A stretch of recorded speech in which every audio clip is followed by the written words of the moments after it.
Welcome to the Lessons Learned podcast, a podcast reflecting on the lessons we've learned and those we're still in the process of learning. I'm Komal, your host. I'm an interviewer, investor, and someone who has lived a lot of life in a short time. I built this podcast as a place for us to reflect, to be together, and to learn from one another. Let's get into it. Welcome to the latest episode of Lessons in Resilience. This episode is one that's a little bit juicy considering the pandemic life we are all living in. And with the holidays upon us, I thought it would be so important for all of us to lean into and discuss and look at how we manage our money. And who best to bring on than her first 100K, Tori, to talk to us about this. Now, before I bring Tori in, I want to remind everyone that this Friday, registration for Your Best Year, my virtual year planning retreat, where we are all going to plan our 2021s and feel incredible about it. Registration drops on Friday at noon, and our Black Friday sale is just going to be incredible. So if you want to join in for this year planning retreat, it's December 5th and 6th. Stay tuned for registration dropping on Friday at noon. If you want early access, then head over to komal.com/VIP-list and you can get early access to the program. Now I'm going to bring Tori in. Okay. Hi, there we go. It happened. I can see you. You were probably like, what is this lady doing? No, you're good. I was like, oh, I'm probably live, but I can't see or hear her. And I wonder who can see who. And no, I'm at a hotel. And so my Wi-Fi might be a little spotty. I'm hoping we're okay, but you're coming through clear right now. So cool. We're so happy to have you. Thank you for joining for Lessons in Resilience. And where in the world are you right now that you're in a hotel? I am actually 20 minutes away from my house, but I do a founders retreat every year. Ooh. So every year I kind of figure out, and I say every year, I went full-time entrepreneur last year. So this is the founders retreat number 2. But I just, take myself on a retreat like global Fortune 500 companies do, where they go, okay, what went well this year? What could be improved for next year? And so that's what I'm doing for today and tomorrow, is just kind of taking a break and reviewing how this year went and what I felt good about, what could be improved, and then how I want to approach 2021 in terms of my business. So it's a really nice escape and a nice recentering activity. I feel like we all need that this time of year. We all need those retreat spaces, those spaces for us to just come back to ourselves and figure out, what do we need next? What do we need now? But Totally. In your sharing of this, it reminds me of some big uterus energy that you put out into the world that I want to talk about. Because when you're saying you've been in business for 2 years, you're going on this founders retreat for yourself, and the way that you educate women identifying folks about money, it is in that way where it's just like, take up this space. Own this space. This is your future. This is going to be what elevates you in your existence. Can you talk to us about your own relationship with money and how you built the confidence that you have now with how you operate with it? Yeah, so I grew up with parents who were really committed to financial education. So I learned not to overspend on credit cards. I learned how to negotiate my salary. I learned how to invest. And I grew up just thinking like, oh, that's the norm for everybody. Everybody knows to talk about money. Everybody knows how to manage their money. And of course, I realized very quickly that that wasn't the case. And especially in graduating college, I was the friend all of my female friends were coming to for advice and guidance. And so I was working a corporate job. I was working a 9-to-5 in marketing, and decided, okay, in Trump's America, in this kind of environment where, we see that women's rights are getting violated every single day, what is the biggest piece of that puzzle, or what is the way we can start shaping the equality picture, or start improving the equality picture? And I realized that a financial education is our best form of protest, because everything is linked to money, right? And so I started Her First 100K. Back then it was just a blog, but I started that on the side of my 9-to-5 in marketing back in 2016, and then took it full time last year at this time. And really, I believe I was put on this earth to fight for women's financial rights, because I had a privilege of a financial education, and I realized that so many people do not. And then when you start understanding more about money, you start realizing all of the ties to money, the wage gaps, opportunity gaps, investing gaps, the ability to leave toxic situations, the ability to put yourself in a better situation, quitting a job, starting a business, having children, not having children, traveling, buying a house, all of these things have to do with your financial education. And so, yeah, I kind of started this work 4 years ago and realized just how important it was. And here we are now. And it's just my favorite thing to do in the world. I love it. And it's something that I adore so much because I am the first in my lineage and in my family to have full financial control as a woman in my lineage. And so I was just kind of given access to capital. My parents are first generation immigrants. They were like, school first, work second, like educate yourself, educate yourself. My mom didn't finish college. My dad is a trained mechanic, and then became an entrepreneur, but I never had financial literacy. So it was like, here's access to support, but you don't know how to use it, how to spend it well. And then even when, I'm an investor now, and even my financial literacy now, I can feel myself judging myself or shaming myself around certain financial decisions, or second guessing, especially because it still feels new to me. So when you're working with women and folks who are coming to you for support, what do you notice are some of like the main money stories that you help folks work through to gain that confidence with their wealth? Yeah, I love that you shared. I mean, I don't love it happened to you, but I love that you shared that kind of judgmental shame around money, because that is pretty much every person's experience. And the interesting thing, the unique thing about women, right, is if we don't feel like we have enough financial education, or if we don't feel like we're making a high enough salary, we feel shame. And then on the flip side, if we feel like we're doing pretty well, and our salary, we're getting paid adequately, we're, moving up, we're doing, we're investing, we're building wealth, then we feel shame about that too, right? And that's, I think, so interesting. And we just have this culture of shame just in general, but specifically around money. A lot of these financial experts that you hear about, the Dave Ramseys and the Susie Ormans, are very, very shame-based in their approach, right? They're telling you, like, it's your fault if you got into debt.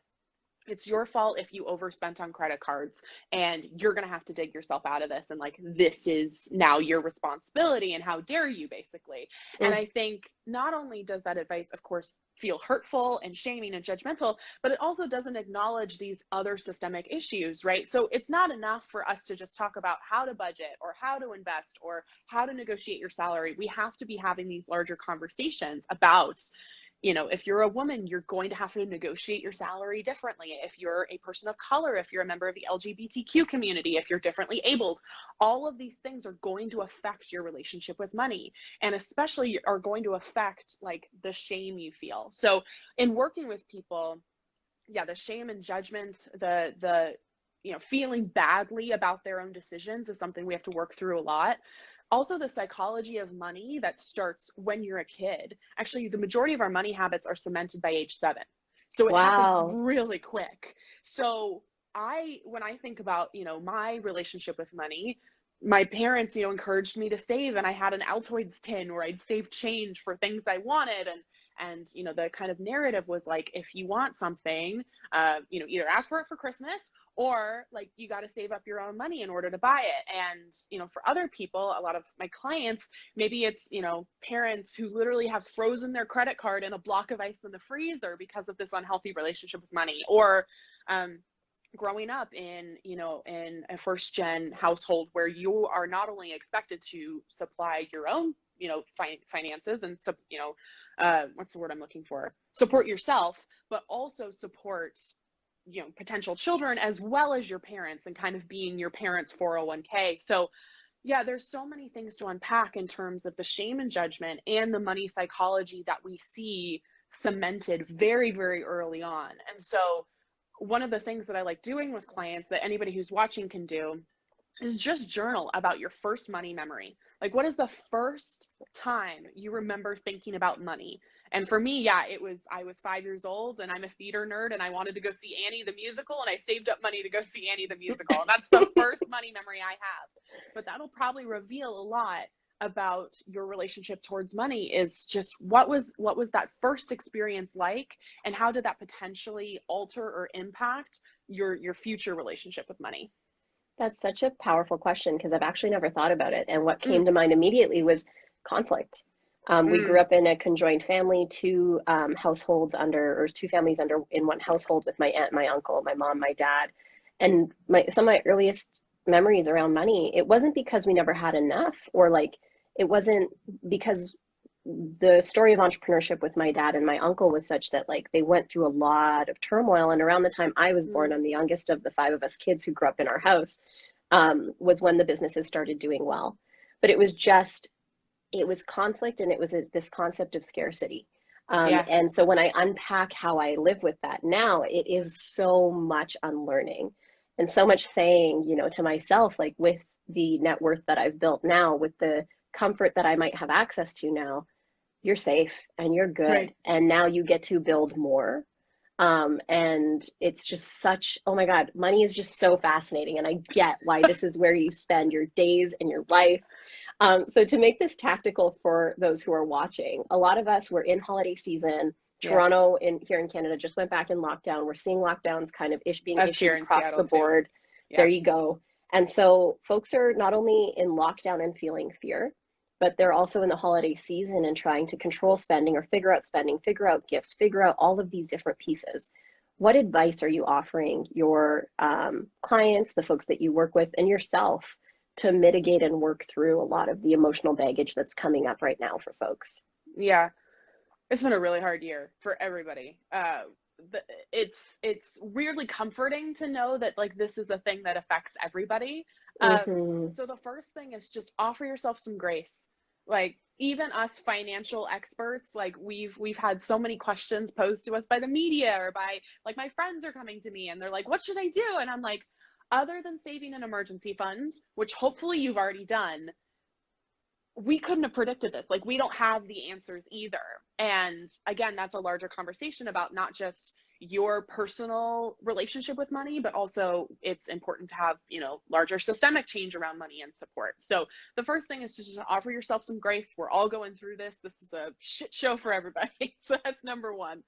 The second thing is, in thinking about specifically like holiday spending, gifts for people, where you're going to spend your money, make a list of exactly who you need to buy gifts for.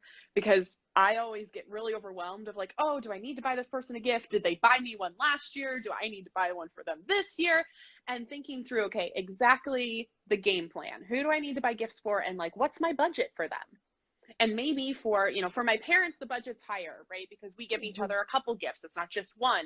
For other people, maybe you're just buying one gift and the budget's lower. So just getting a game plan together can be really helpful. And if you're not in the financial position to buy people gifts this year, and hopefully you have this sort of, family relationship where you can be honest with your friends and family, please do that. Just say, hey, this year's been really hard on me emotionally and financially, and I just can't do gifts this year, but here are the other ways I can show you I care, right? Maybe that's making dinner on the holidays. Maybe that's, cooking Thanksgiving or Hanukkah or Christmas dinner, right? Maybe that's, babysitting a bunch of the kids in the house if you have, if you're getting together with family, which hopefully with everything COVID, you're not. But thinking through like, what are alternative ways that you can show up without having to spend money on people? And then the third thing, I actually have a free course linked in my bio all about emotional spending and all about the questions to ask yourself before you make a purchase. Because especially with Black Friday sales, I know for me, I'm not only shopping for other people, I'm also shopping for myself. So that's linked in my bio, but basically just being more mindful of what you're doing. So when you're about to spend money on something, whether that's before Black Friday or in March or any other time, just thinking through, why am I spending money on this? Like, is it something that's going to actually bring me or somebody else joy? Or am I doing this because I'm in an emotional state right now where I need to feel better, right? And so I think it's really important to take a step back before you buy something and just check in. Where are your emotions at? How are you feeling? And, are you spending this money to cope? And if you are, is it actually going to help you cope? So a big part of resiliency is this like concept of bouncing back. And a lot of people, when they look at the definition of resilience, it's like how quickly you can bounce back from hardship. And when it comes to financial hardship, I think that something that holds women identifying folks back a lot is just we're so afraid to fail with money. Yeah. We're so afraid of, losing wealth. We're so afraid of, did I make the wrong spending decision? So when we look at that fear of, what if it all goes away one day? Yeah. How do you, what advice do you have for folks, or how does that land for you of like, you can truly lean on other parts of yourself to know that you can come through that difficult thing? Like, let's turn that fear around and just like shine some light on it together for folks who might be feeling this fear themselves of why they feel so scarce when it comes to their money. Yeah. It's funny you say that, because actually fear is the number one reason women don't invest. It's just fear of doing it incorrectly, fear of doing it wrong, fear of, just screwing it up. And the first thing, and this is why I'm so passionate about it, is to get financially educated. Find people who, maybe that's me, maybe that's somebody else, who are going to be able to give you actionable tips around money that make you feel good about your life, right? That make you feel inspired and make you feel like you can make a positive change. The second thing is that this narrative of fear and of talking about money is taboo, and all of these narratives that get promoted, they're promoted by the patriarchy. So the patriarchy, these old straight white men who are already rich, are telling you that you're not good with money, because guess what? It keeps them in power, right? So the more we don't talk about money, the more we don't radically, talk about pay and investing and saving and debt and all of these things, right? The more our shame lives in the shadows, and the more the patriarchy benefits. They benefit from your silence. They benefit from you not being financially educated and from not having conversations about money. That is a direct correlation. And so I think it's really important to not only see your personal finance decisions as something that's going to affect your life, but it actually can have a larger impact on the world around you. Your financial education, I said this at the beginning, your financial education is your best form of protest, because it means you can donate to causes you believe in. You can support, causes and businesses because you have enough money to do so. You can start your own business. You can leave that toxic job that's misogynistic and terrible to work at. You have so many more options for not only your own life, but everybody else's around you when we get financially educated and when we start having these radical money conversations. And just like anything fearful, it just takes a little bit of getting comfortable being uncomfortable, So being okay with a little bit of discomfort, especially when you're looking at your money. If you're looking at your bank statements or your credit card statements and you've been like an ostrich, we call it the ostrich effect in the personal finance community, of like burying your head in the sand and act like your problems don't exist, right? And we see this in like sitcoms, right? Of like Nick from New Girl has like a box of bills that he hasn't paid, right? And this is very common, but the more we do that, right, not only the worse off you're going to be eventually, but just it doesn't help anything, right? It continues that fear. So I think it's important to get comfortable being uncomfortable, start looking at your statements, start making a goal, start making a plan, and also get comfortable having conversations about money, because it is your best form of fighting this patriarchal bullshit society we're in. And something that the resilience research teaches us is there's 7 C's of resilience, and 2 of them are competence and confidence. And our confidence only increases as our competency increases. And so the more competent we become, so the reason you don't feel confident in something is because you lack the competence in it. You lack the experience, you lack just the ability to feel comfortable talking about it. So the more you just kind of like play and you're like, I'm going to talk about this part of money with the family today or with so-and-so. I'm just going to see how it feels.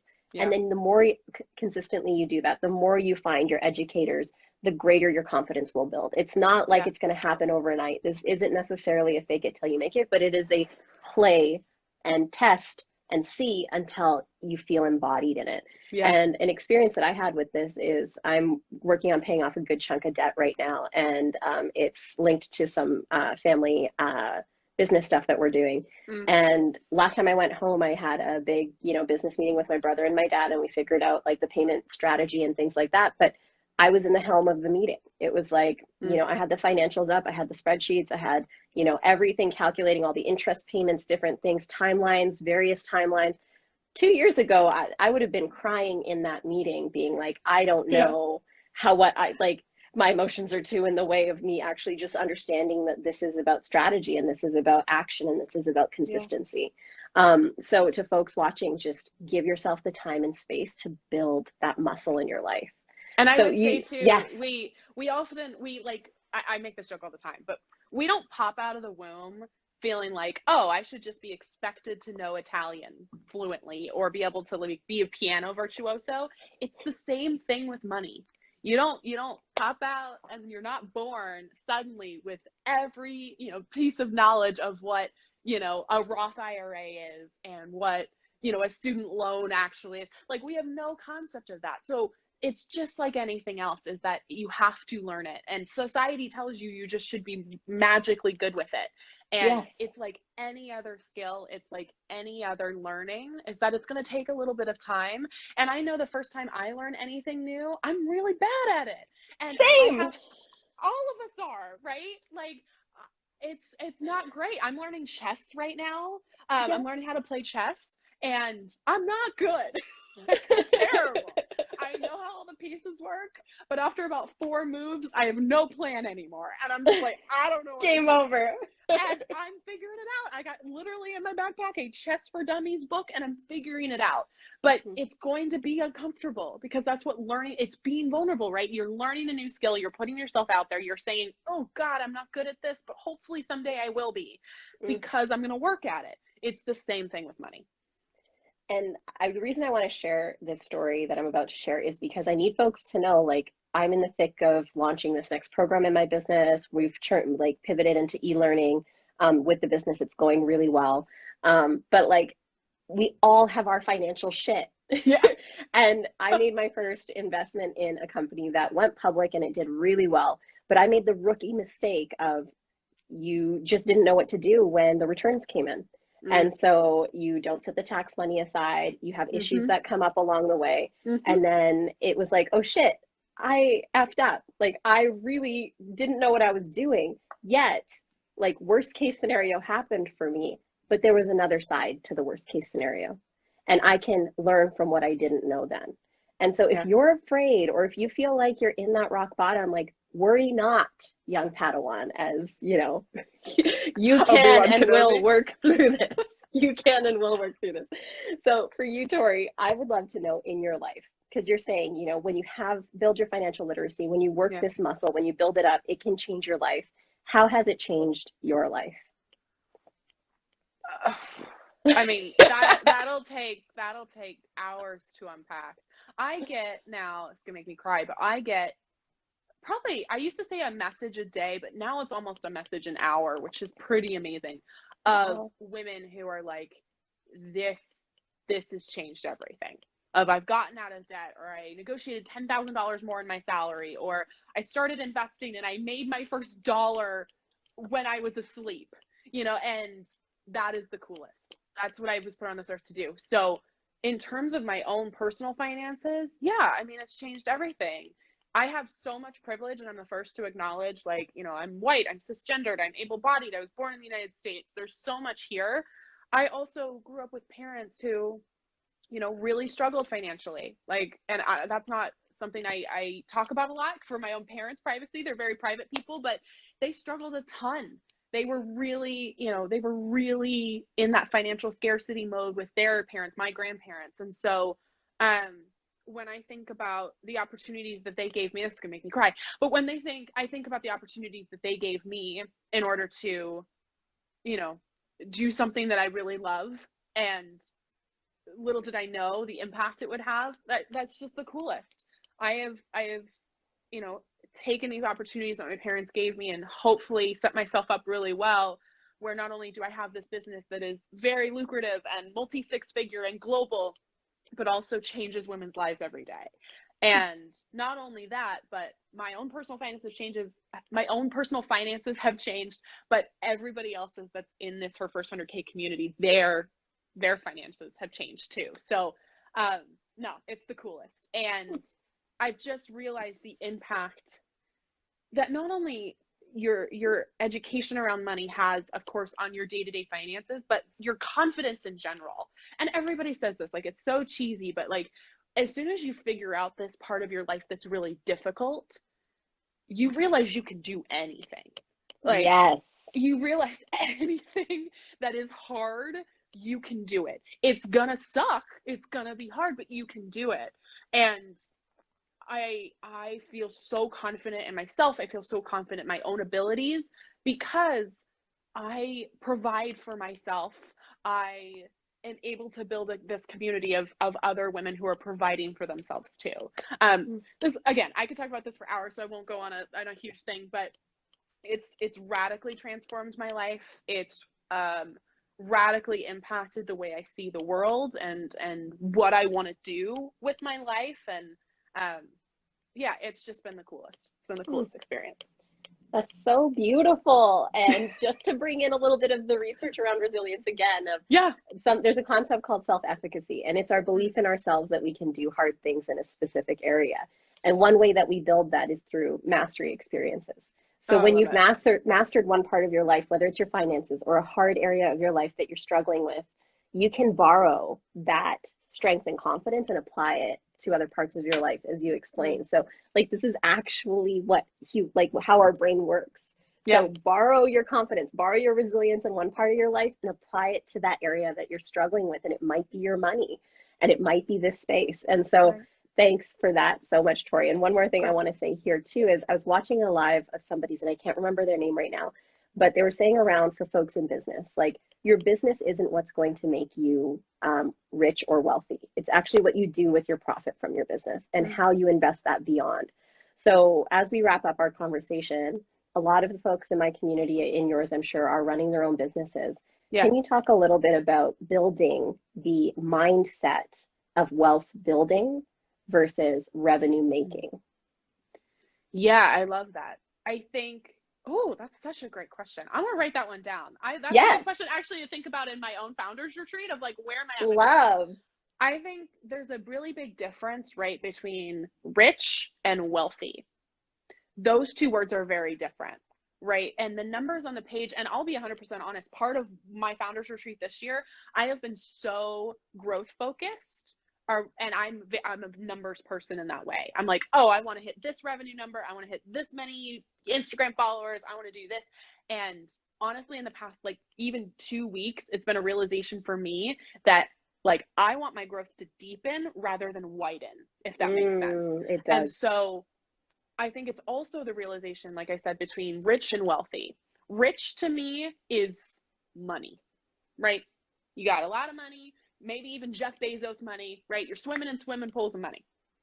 Wealthy is you have enough money to be okay, right? You have enough money to take care of yourself, take care of everything that's going on, but you also have time, right? And you have options and you have flexibility, right?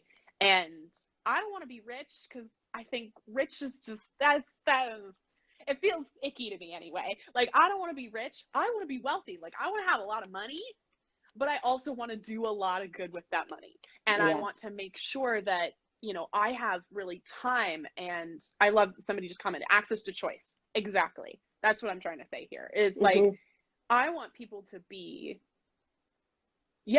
filthy rich in terms of their time, in terms of their options, in terms of their choice. And so that's something for me in my business too that I'm thinking through, as well as right now for me it is, okay, how do we change what success looks like? Because I've done really well this year. Like, my business in its first year has done really well and I'm really proud of it. I'm also pretty tired. Like, I'm pretty tired. I'm also, I am realizing just the importance of deepening rather than widening. So thinking through, how can you be more intentional in terms of who your customers are, how you engage with them, how you protect your own energy. And that is wealth, the ability for me to be able to step back and know that my business is still going to run. I'm working from Hawaii in January for 3 weeks. That for me is wealth. So I don't know if this really answers your question. Now I'm on a whole existential. No, I love it though, because you're in your founder space, like you're in that headspace of creating and developing, and we're going a little over time. I hope that's okay with you if we do a few minutes. But where this came from was this live, it just like literally was a light bulb for me, because the individual was saying like for a lot of us who are digital creators, like our businesses are us. Like we are, Totally. you know, but when we're 60, are we going to be wanting to do Instagram lives with each other to promote our businesses? No. Maybe not. Love you, but no. Exactly. So it's like when we think of building our businesses and folks say, you know, reinvest everything back into it, it's actually, let's take a bit off the top and make sure that you are building that savings muscle for yourself, for your salary, for what you're working on, and that compounding over time. Create that own 401k for yourself. And I think when we're in a pandemic, the reason I want to reiterate this is because that we just need to build our financial futures now rather than later.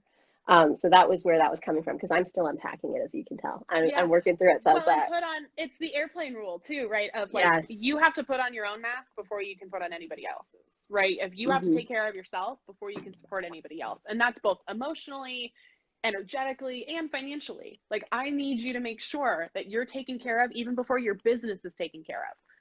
In a lot of ways, right? Because you cannot run your business if you're burned out, if you don't have any money, if you are just over it, right? That's not going to be possible. And so, I love that focus on, making sure that you're okay and you're taken care of, and that you're building your own foundation and your own safety nets, in addition to your businesses.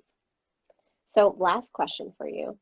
When you think of, like, we've talked a little bit about it, and it might be reiteration, but I think it's powerful for us to end here, is when you think of that why for yourself, or when you do think of yourself at that like 60, 70 years old, and you're looking back on this very influential, powerful, impactful legacy of yours, what is it that you want to have changed for the folks you work with, or in a bigger way for how we view women and money in society? Yeah, I mean, it'll be a lot of what I've said before, but really, I want to have every single woman feel financially confident. I want them to know their worth and truly believe it and advocate for it. And I want a society and a system that won't punish them for doing it. Again, it's gonna make me cry. But I'm right there with you. I want women to be so radically good at money that everything starts to change, because I truly believe that if more money is in more women's hands, everything shifts, everything alters. And that's really what I want. I want more money in more women's hands, and I want a society that won't punish them for it. Thank you so much for your time, Tori, for your work, for your impact. And I hope that this was also just another bridge in your founders retreat to just get some of that goodness out. Honestly, this is really good. And I've had, it's just a constant, and it's so funny. We'll have to talk offline about this, but it is so funny showing up as yourself online, because you reap all of the benefits of, people getting, you've changed my life. This has been so impactful. And you get all of the negative effects of hate online and bad feedback and all of these things too. And so, I really love that. And I would encourage anybody who's thinking through, who owns a business, who's thinking through that. I love that question of like, are we still 60 years old and we're doing Instagram lives? Of like, how do you build a business where of course you're involved and it is your baby, but also you have some sort of separation from it. So that's a takeaway that I'm going to be thinking about a lot too. I love it. Thank you so much, Tori. Thank you for your heart, for your work, and perfect timing. My ring light's like, all right, we're done. Enjoy the rest of your retreat away with yourself. Thank you. Appreciate it. Have a good one. See ya. Bye-bye. You too. All right, everybody. That was so good. Okay, my juiciest takeaways is just this idea of we're building our confidence slowly through competence building activities. So it's step by step. If you're feeling overwhelmed with an area of your life, if it is your money, like take those little steps. And again, when I talk about self-efficacy, it is that concept of I can do hard things in this area of my life. We're trying to build up your self-efficacy in these various areas of your life so you can feel confident, so you can be more resilient. And that happens through mastery experiences. So the things that you've done in your life that you're excellent at, and then using that strength in that one part of your life and applying it elsewhere. It happens through vicarious experience. So if you're feeling inspired right now, it's because you've heard our stories of overcoming, of really mastering and learning more about our wealth and wealth building. And that inspiration is actually cognitively coming from storytelling and also through teaching and being educated. So Tori has free programs, as you saw. So if you are looking for someone to educate you around your wealth, how you manage your money, how to build your confidence around money, Tori is an incredible person to do this with, and I'm sure you will find many other wealth experts online to do it with as well. So before we wrap up, I want to share that I am doing my Your Best Year planning retreat on December 5th and 6th. Registration drops for that at noon on Friday. I want us to go into 2021, just feeling so ready for what's ahead, knowing that we have a plan in place when it comes to work, wellness, and impact in our lives, and that we know that we can be flexible and resilient next year when the world has things in store for us that we couldn't plan for. So if you're interested, head over to komal.com/VIP-list to join our list. And if you do join the list, you'll get early access to registration tomorrow. Thank you, everybody, for joining this episode of Lessons in Resilience. Thank you, Tori, for your time. And I can't wait to see you on our next episode tomorrow with Megan Yuri Young. Thank you so much for tuning in. If you loved this episode, please leave us a review on Apple Podcasts. And if you want to follow me, Komal, check me out on Instagram at KOMALMINHAS or the show at lessonslearned.co. And if you have an idea of a lesson that we should dive into on the show, then slide into our DMs and submit there or on the website along with any guests you think I should interview and talk all of the things with. As always, I hope that you make some time for you this week and reflect on the lessons you're learning or have learned, and take some time to celebrate all the incredible that is you. Until next time, guys. Bye!